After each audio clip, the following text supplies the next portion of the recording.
طور پہ ہم جب بھی کوئی بھی خبر سنتے ہیں فوراً رد عمل دیتے ہیں.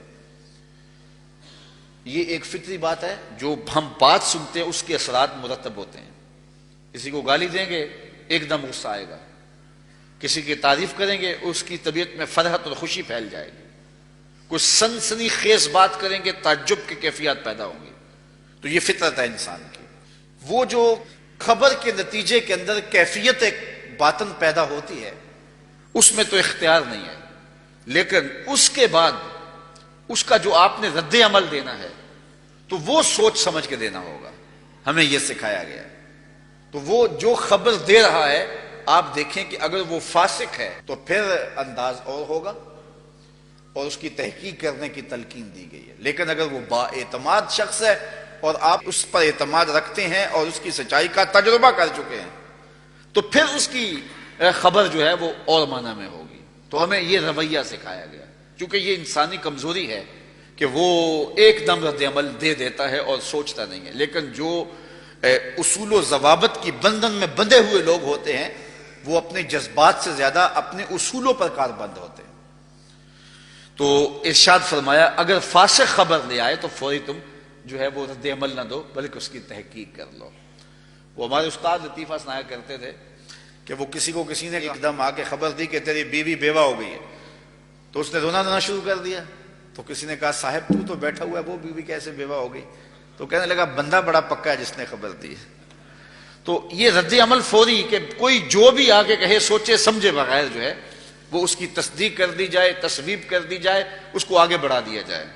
اور آج کل چونکہ خبر کے جو ذرائع ہیں وہ بہت سارے ہو گئے ہوئے ہیں.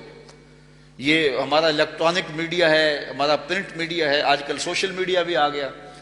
اسی طرح جو ہے وہ ہماری باہمی بالمشافہ ملاقاتیں ہیں. تو آج کل ایک بات ایک سیکنڈ کے اندر جو ہے وہ پوری دنیا میں پھیلا دی جاتی ہے اور پھر اس پر یقین بھی کر لیا جاتا ہے اور عجیب صورتحال جو ہے وہ پیدا ہو جاتی ہے.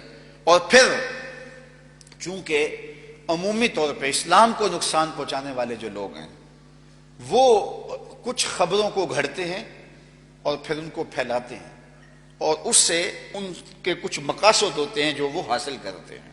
اگرچہ اس کی بعد میں تردید بھی ہو جائے لیکن تردید ہوتے ہوتے وقت لگتا ہے تو اس کے جو مطلوبہ اہداف ہیں اور نتائج ہیں وہ قوتیں حاصل کر لیتی ہیں. آپ اپنے پاکستان کو دیکھ لیں گے کہ خبر کے اندر خبریت اس کو سمجھا جاتا ہے جس میں شر ہو اور جس میں پاکستان بدنام ہوتا ہو، جس سے خیر کے پہلو نکلتے ہوں، جس سے پاکستان کا امیج بہتر ہو رہا ہو تو آج وہ خبریں نہیں دی جاتی.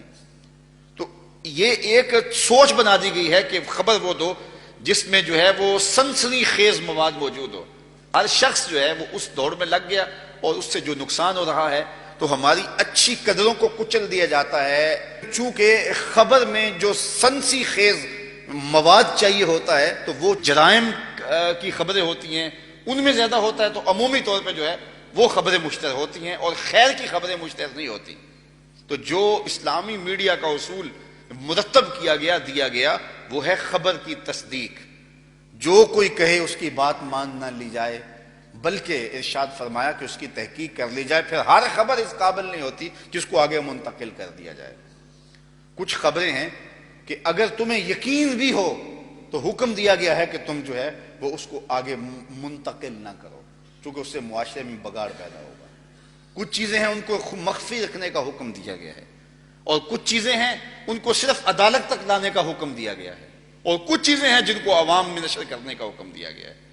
اور جب کوئی معاشرہ اس تقسیم کو نہیں سمجھتا تو وہ معاشرہ بطور معاشرت بربادی کی طرف چلا جاتا ہے.